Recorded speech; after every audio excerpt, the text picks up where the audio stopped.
From a $50 million painting of a word to sculptures that make you do a double take, this is the Billionaire Art Tier List. Jeff Bezos, meta-billionaire, dropped $18.5 million on Kerry James Marshall's Vignette 19 and another $53 million on an Ed Ruscha piece that looks like it came from wackyfont.com. Mark really needs a good explanation for these purchases, and with his bank account, I fear this is just the beginning. F tier. Bosch's The Garden of Earthly Delights is arguably the wildest fever dream ever put on a canvas. Commissioned by Engelbert, Count of Nassau, it's like the ultimate Where's Waldo, but with biblical mess. The outer panels show God creating Eden, while casually perched in the corner like, yeah, I made that. Then in the inner panels, you get to see people riding giant birds, weird fruit orgies, and what looks like early drafts of your nightmares. Bosch was truly ahead of his time. S tier. Oprah, the billionaire media mogul and cultural icon, isn't just making headlines, she's making bank in the art world. In 2019, she sold a Gustav Klimt painting for a jaw-dropping $150 million, pocketing a cool $62 million profit. And that's just one piece. Oprah's collection is massive, including over 500 lots of art, furniture, and memorabilia sold in 2015 alone. Art collecting might just be her most lucrative hobby. B tier.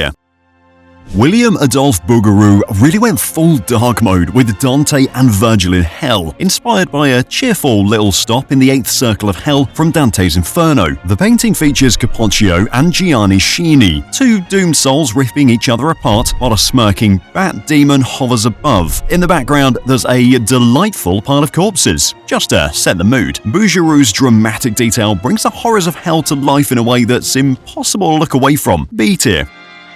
Leonardo DiCaprio, Titanic heartthrob, has turned his blockbuster paychecks into an art collection that's as star-studded as his career. In 2015, he grabbed a Frank Stella piece, and in 2013, he treated himself to a Takeshi Murakami painting at a Christie's auction he planned. He's also into Basquiat and Ruscha, and if that's not enough, he's been painted by the Elizabeth Payton. Recently, he admired Andy Warhol's flowers like a true connoisseur, or just a guy like shiny things. C tier. Archimboldo's The Vegetable Gardener is what happens when someone gets way too creative in the produce aisle. This bust of vegetables, complete with a black bowl hat, is both fascinating and slightly unsettling. But the real kicker here is when you flip it upside down, it magically turns into a normal bowl of veggies. It's like the Renaissance version of a TikTok trick. Archimboldo clearly had way too much fun turning zucchini and onions into art. B tier.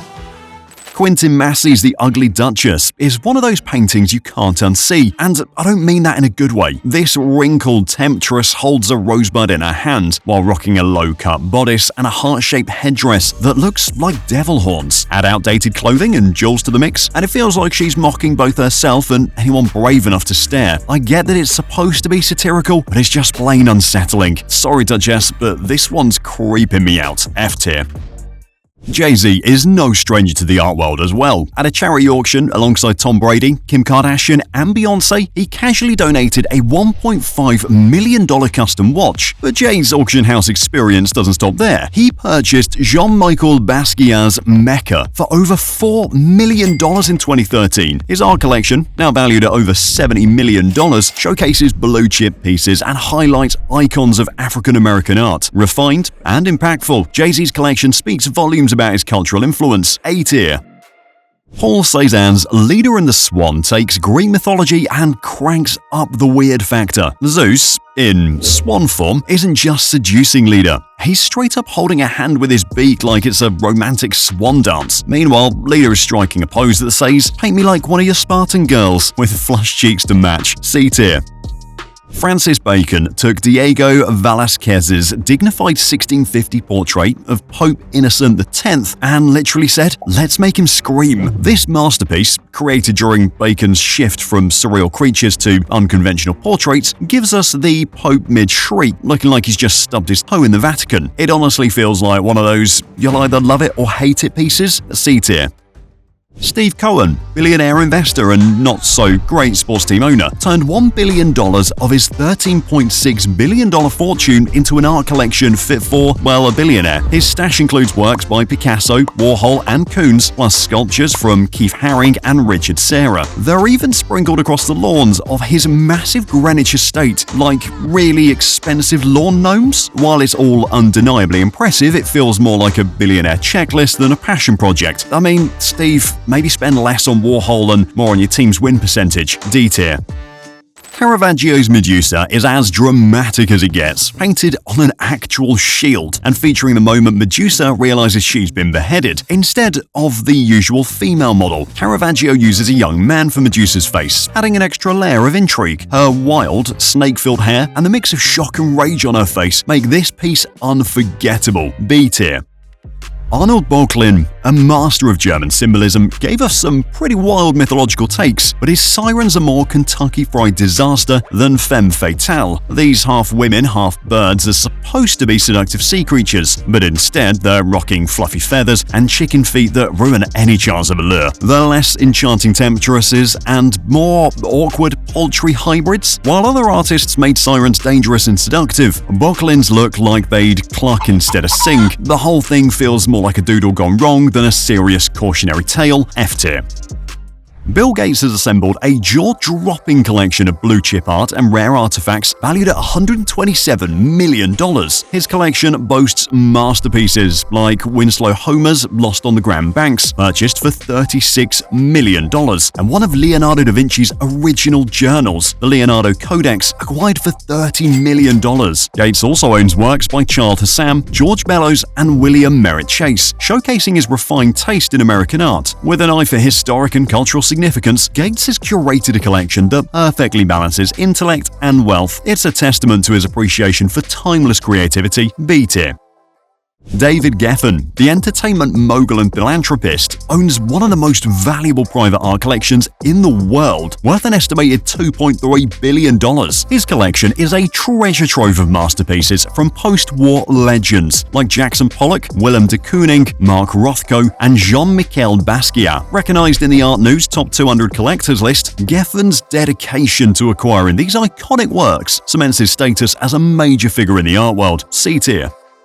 Giuseppe de Ribera's Magdalena Ventura and her husband and son might just be the Renaissance's strangest family portrait. Magdalena, better known as the bearded woman of Abruzzi, rocks a full beard, a baby, and enough confidence to overshadow her husband. Literally. He's lurking in the back, looking frail while she's front and center like, yeah, I'm the star here. Ribera even added her breastfeeding to remind everyone she's a woman, just with an unsettling prophet-level vibe. D tier.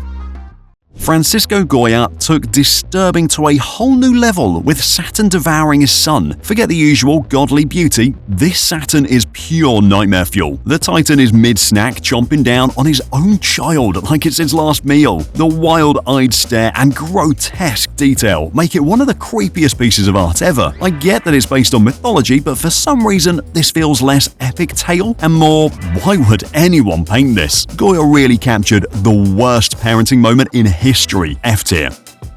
This painting has just got to be the Renaissance's ultimate mix of weird and iconic. Gabrielle d'Estade and one of her sisters features the Duchess de Villiers, well, making the audience feel like accidental voyeurs. At first glance, it screams scandal, but art historians insist it's all about symbolism. Gabrielle, King Henry IV's mistress, was pregnant with his illegitimate son, and this not-so-subtle gesture apparently represents fertility. Oh, and the woman in the background sewing baby clothes? Just to really hammer it home. D tier.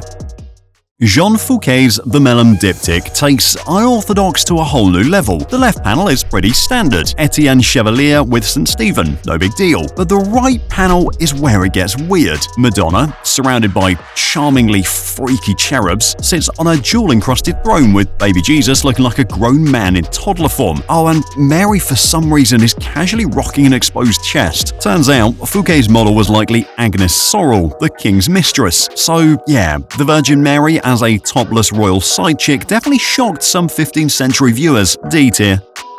Pierre Bonnard, a big name in the post-impressionist crew known as the Nabby, gave us a cat so long it looks like it's stretching into another dimension. The Nabby were all about mixing fine art with applied art, but apparently they also loved mixing realism with cartoonishly elongated pets. Inspired by Japanese woodblock prints, Bonnard's decorative style somehow turned an average feline into a noodle with legs. Bonnard clearly had fun with this one, and honestly, so do we. B tier.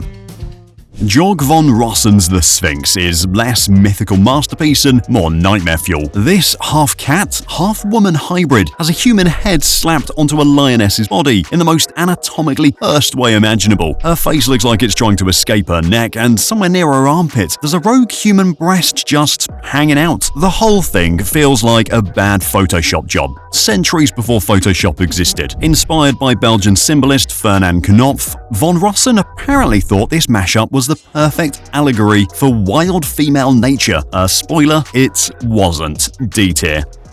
We can't forget the banana. Yes, the infamous duct tape banana that sold for a whopping $120,000 at Art Basel. It's the ultimate blend of high art and what even is this? A fruit stuck to a wall sparked debates, memes, and a lot of confusion. To make it even crazier, someone ate the banana during the exhibit, proving that even expensive art isn't safe from snack attacks. And I mean, if a banana can make it in this world, then maybe there's hope for the rest of us.